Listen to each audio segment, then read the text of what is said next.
નમસ્કાર વિદ્યાર્થી મિત્રો, હું જસાણી સર આપ સર્વેનું જસાણી એજ્યુકેશનમાં હાર્દિક સ્વાગત કરું છું. આજે આપણે સ્ટાન્ડર્ડ 12 સાયન્સ સબ્જેક્ટ ફિઝિક્સ, જેમાં ચેપ્ટર 3 પ્રવાહ વિદ્યુત, જેની અંદર આપણે લાસ્ટ લેક્ચરની અંદર અવરોધ અને અવરોધકતા અને સાથોસાથ એમ કહેવાય કે વાહકતા આ ટોપિક આગળ એકદમ સરળ ભાષાની અંદર સમજાવ્યો છે. આજે આપણે ખાસ જોવાનું છે ટોપિક 3.5 કહેતા ડ્રિફ્ટ વેગ, ડ્રિફ્ટ વેલોસિટી, જેમાં એમ કહેવાય કે આપણી જે લેક્ચરની પેટર્ન છે એ પેટર્ન જે તે ટોપિક, એ ટોપિકની થિયરી, એના ઉદાહરણના એક્ઝામ્પલ, સ્વાધ્યાયના એક્ઝામ્પલ અને બોર્ડની અંદર પૂછેલા એમસીક્યુ. ટૂંકમાં એક જે વિડીયો છે એ વિડીયોની લિમિટ 8 થી લઈને 14-15 મિનિટ સુધીમાં એ તમને આખો ટોપિક સારી રીતે મળી શકે એ પ્રકારનો આપણો પ્રયત્ન છે. તો જોઈએ પહેલા ડ્રિફ્ટ વેલોસિટીની થિયરી, કે ડ્રિફ્ટ વેલોસિટી કોને કહેવાય, કહેતા ડ્રિફ્ટ વેગ કોને કહેવાય. તો કે આપણે 11મા ધોરણની અંદર વેગ, સરેરાશ વેગ, તત્કાલીન વેગ આ બધું જોયું, બરોબર, કોણીય વેગ. એવી રીતે આ ડ્રિફ્ટ વેગ છે. હવે વેગ શબ્દ પકડો તો એમ કહેવાય કે તમારે સ્થળાંતર જોઈએ અને સ્થળાંતરની સાથે સમય જોઈએ. તો જ્યારે ધાતુ શબ્દ બોલો તો ધાતુની અંદર મુક્ત ઇલેક્ટ્રોન હોય, મુક્ત ઇલેક્ટ્રોનનું ક્યારેય આઉટપુટ શક્ય નથી, કહેતા આઉટપુટ 0 હોય છે. જો એને બાહ્ય ક્ષેત્ર લગાડવામાં આવે અથવા તો ક્ષેત્રમાં મૂકવામાં આવે ધાતુના ટુકડાને, તો ક્ષેત્રની અસરને કારણે એ ઇલેક્ટ્રોન અથડાતા ઘસડાતા સ્થળાંતર કરે અને આના વડે જે વેગ મળે એ વેગને એમ કહેવાય કે ડ્રિફ્ટ વેલોસિટી કહેવામાં આવે છે. હવે જોઈએ આપણે અહીંયા ક્વેશ્ચન આવો પૂછાય કે ઇલેક્ટ્રોનનો ડ્રિફ્ટ વેલોસિટી કહેતા ડ્રિફ્ટ વેગ સમજાવો. મેં અહીંયા ધાતુનો ટુકડો લીધો છે. ધાતુના ટુકડાની અંદર એમ કહેવાય કે ધન આયન એ ભારે છે અને જે સ્થિર છે, એટલે મેં શબ્દ વાપર્યો કે મુક્ત ઇલેક્ટ્રોન એ ભારે અને જડિત આયનો સાથે અથડામણ અનુભવે છે. આ જે પ્લસ બતાવ્યા છે એ બધા ધન આયન છે, એ સ્થિર છે, કહેતા જડિત છે. અહીંયા જે ઇલેક્ટ્રોન છે એ ઇલેક્ટ્રોન ધન આયન સાથે અથડાય, પાછો નીચે આવે, પાછો અથડાવવાનો પ્રયત્ન કરે, પાછો નીચે આવે. અથડામણ બાદ શું થાય તો કે અસ્તવ્યસ્ત ગતિ કરે. અસ્તવ્યસ્ત ગતિનું આઉટપુટ શું મળે તો કે હંમેશા 0. એટલે જો n ઇલેક્ટ્રોનને ધ્યાનમાં લઈએ તો અસ્તવ્યસ્ત દિશાને કારણે આઈમાં કણનો સરેરાશ વેગ, આ કોઈ પણ એક લઈ લીધો, મેં અહીંયા આઈ લીધો, એનો જે સરેરાશ વેગ છે એ સરેરાશ વેગ આપણને એમ કહેવાય કે 0 મળે, બરોબર. આખું વાક્ય યાદ ન રહે તો એટલું યાદ રાખવાનું કે અસ્તવ્યસ્ત ગતિને કારણે ઇલેક્ટ્રોનનો વેગ આપણને 0 મળે છે. હવે હું બાહ્ય ક્ષેત્ર લગાવું છું. બાહ્ય ક્ષેત્રને કારણે આની અથડામણ તો ચાલુ જ છે, પરંતુ એ અથડામણને કારણે અહીંયા બી સુધી જવો જોઈએ, એને બદલે એ ક્યાં જશે, બી ડેશ સુધી જશે. એનું પ્રારંભિક બિંદુ અહીંયા છે, આ એ આગળથી ઇલેક્ટ્રોન ચાલુ થાય અથડાતા અથડાતા અથડાતા એ બી આગળ જવો જોઈએ, એને બદલે જાય ક્યાં, બી ડેશ આગળ. તો આ જે સ્થળાંતર થયું, આ સ્થળાંતર વડે જે વેગ મળે એને ડ્રિફ્ટ વેગ કહેવામાં આવે છે. હવે જ્યારે અહીંયા વસ્તુ થાય ત્યારે આપણી પાસે પહેલું જે બળ છે એ બળ F બરાબર ma, ન્યૂટનની ગતિનો બીજો નિયમ.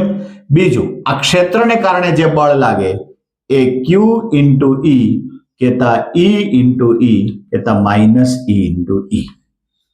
આ બે બળ સમાન હોય એટલે આવી રીતે આમ લગાવી શકાય કે ma is equal to minus E into E. માટે એ ને કરતા બનાવ્યા તો ઉપર જે મેં સૂત્ર લખ્યું એ આપણને મળે. તમને ડાયરેક્ટ સૂત્ર યાદ રહી જાય તો એ વાંધો નહીં, અથવા બે પ્રકારના બળ લાગે છે એ રીતેથી કન્ડિશન ચાલુ કરો તો કોઈ પ્રોબ્લેમ નહીં.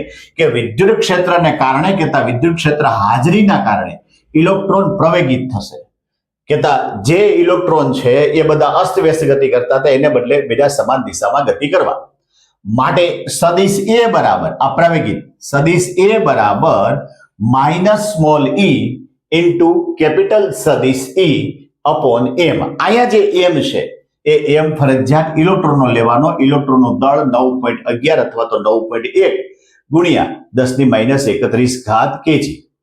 હવે શું થાય તો કે ઇલેક્ટ્રોનની દરેક અથડામણ બાદ તેની દિશા બદલાય અને સમય બદલાય. બે ક્રમિક અથડામણો વચ્ચેનો જે કઈ સમય છે એને રિલેક્સેશન સમય કહેવાય. આખા ફિઝિક્સમાં 3 વખત સમય આવ્યો જુદી જુદી રીતે. એક સ્મોલ t જેને સમય કહેવાય, એક કેપિટલ ટી એટલે આખો રાઉન્ડ પૂર્ણ કરવા માટે લાગતો સમયગાળો એને આવર્તકાળ કહેવાય, અને એક રિલેક્સેશન સમય એટલે આપણે આ સમજવાનું કે અહીંયા ઈ આગળ છે અને આ બી આગળ, અહીંથી ઇલેક્ટ્રોન નીકળે, બી આગળ અથડાઈને પાછો આવે અને પાછો અથડાય.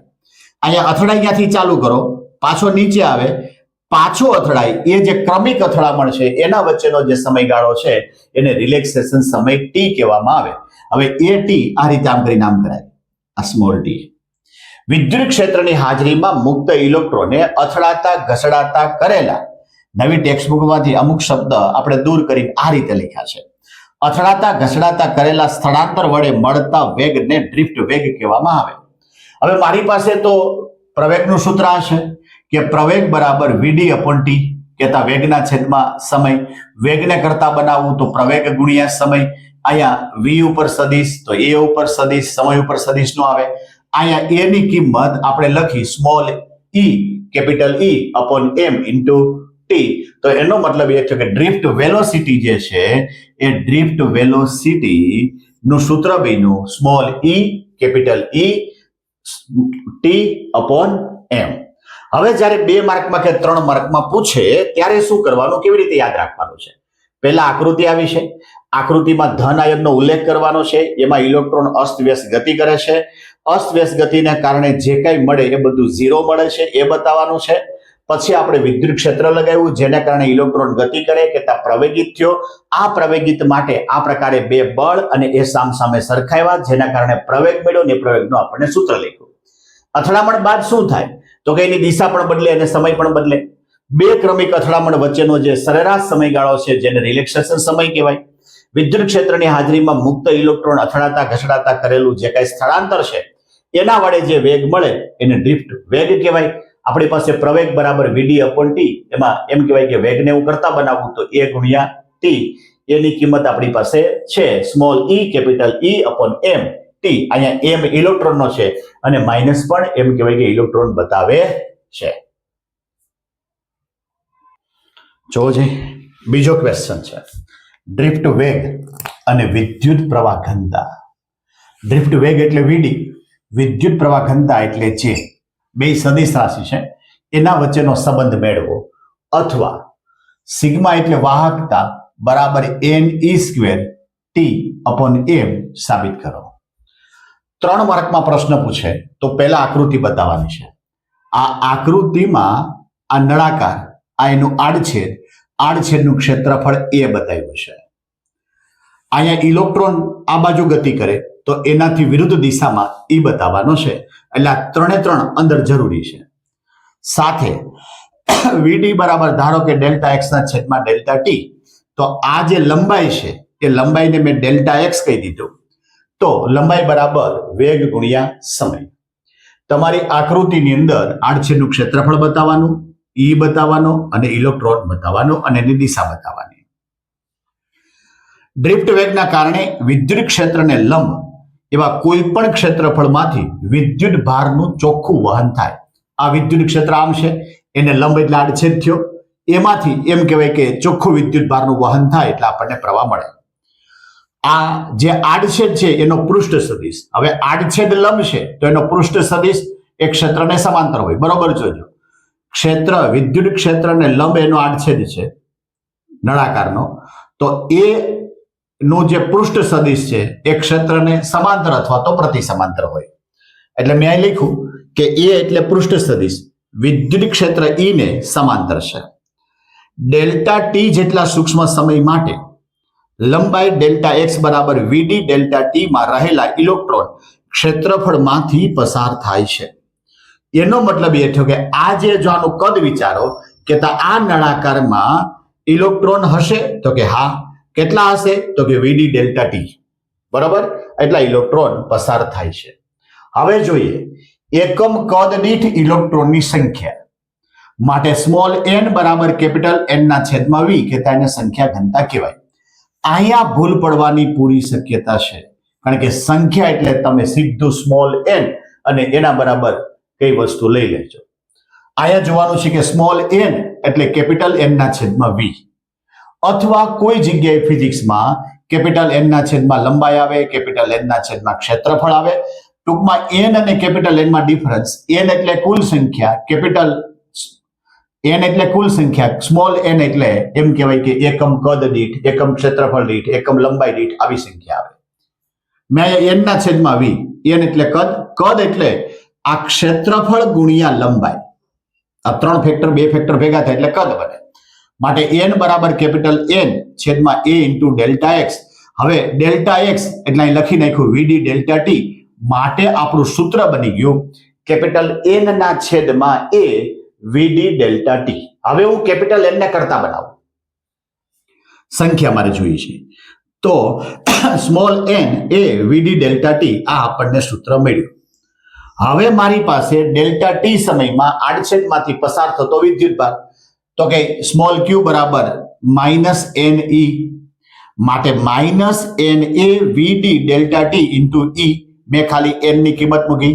હવે આ માઇનસ છે, તો કે માઇનસ એ ક્ષેત્રની વિરુદ્ધમાં છે. મારે જો ધન લેવું હોય, ધન વિદ્યુતભાર, તો એ ક્ષેત્રની દિશામાં, એટલે અહીં લખો વિદ્યુત ક્ષેત્રની દિશામાં પસાર થતો ધન વિદ્યુતભાર, તો કે ક્યુ બરાબર અહીંયા માઇનસ છે, ત્યાં ખાલી પ્લસ કરી નાખ્યા, એન એ ઈ વીડી ડેલ્ટા ટી. હવે ખરેખર આમાં તો પ્રવાહ મળે, તો કે આઈ બરાબર ક્યુ ના છેદમાં ડેલ્ટા ટી. હવે ક્યુ બરાબર આઈ ડેલ્ટા ટી થાય, એટલે મેં અહીંયા ક્યુ છે ત્યાં આઈ ડેલ્ટા ટી લખ્યું. આ બાજુ તો હતું જ એન એ ઈ વીડી ડેલ્ટા ટી, એમાંથી આ બે ઉડી ગયા. અહીંથી જે એ હતો એ અહીં છેદમાં લઈ આવ્યો, એટલે આ બાજુનો ભાગ થઈ ગયો તમારો આઈ અપોન એ, ઓલી બાજુનો ભાગ થઈ ગયો એન ઈ વીડી. હવે આઈ અપોન એ એટલે પ્રવાહ ઘનતા જે બરાબર એન ઈ વીડી. જો તમે સદિશ નિશાની મૂકો તો આ બાજુ તો જે સદિશ, આ 3 માંથી આ વેગ કેતા વીડી સદિશ. હવે વીડી બરાબર, તો કે આપણી પાસે સૂત્ર હતું, જોજી, e capital E t upon m, એટલું મેં મૂક્યું. જેના કારણે આવું થયું n e square capital E into t upon m, આવું સૂત્ર થયું. આ આપણને પ્રવાહ ઘનતાનું સૂત્ર મળ્યું. આના પરથી પણ એક્ઝામ્પલ પૂછાય. પરંતુ પ્રવાહ ઘનતા બરાબર વાહકતા ગુણ્યા ક્ષેત્ર, એટલે સિગ્મા ગુણ્યા ક્ષેત્ર. મેં મૂક્યું સિગ્મા અને ઇન્ટુ ક્ષેત્ર.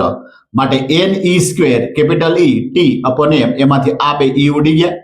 માટે આપણને સૂત્ર મળ્યું ઈ બરાબર એન ઈ સ્ક્વેર રિલેક્સેશન સમય ટી અપોન એમ. અહીંયા હજી કહી દઉં કે એમ હંમેશા ઇલેક્ટ્રોનનું દળ જ લેવામાં આવે છે.